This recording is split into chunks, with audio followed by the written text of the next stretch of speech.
All right, on this property, homeowner is basically interested in getting all of the downspouts around the house tied into a system and moved out to the street.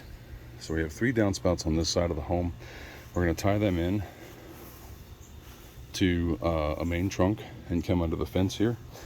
And we're going to place a catch basin. You can kind of see there's a swell right here between the homes.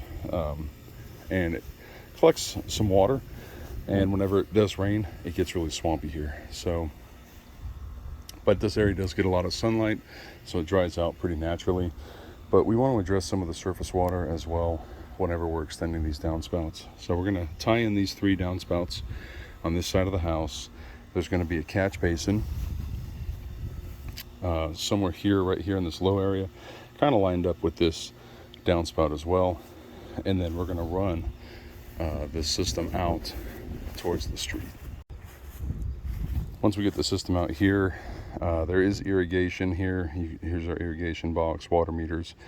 So we're going to want to pop up out here around the boxes onto the curb if we're able to.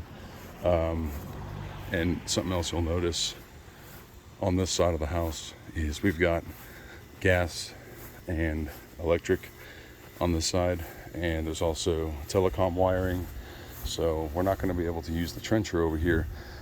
We need to be very, very careful as we engage with the soil on this side of the house.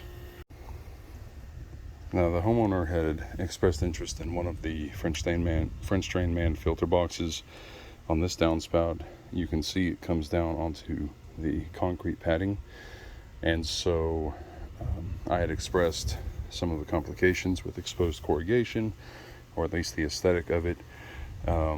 They seemed interested in the idea of this being moved around there, so that way it drops straight down from there, and then we can install our filter kit from there.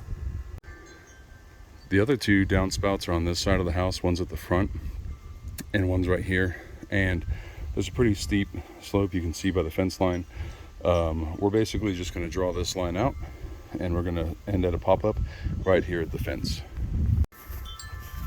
For this last downspout, it is positioned over this mulch bed. So we're going to disconnect this, and we're going to rake back this mulch, and we're going to extend this downspout out underneath the wall right there. That course, they said, is basically the last course that's exposed. Is basically the last one that's right there. So we'll just dig that out.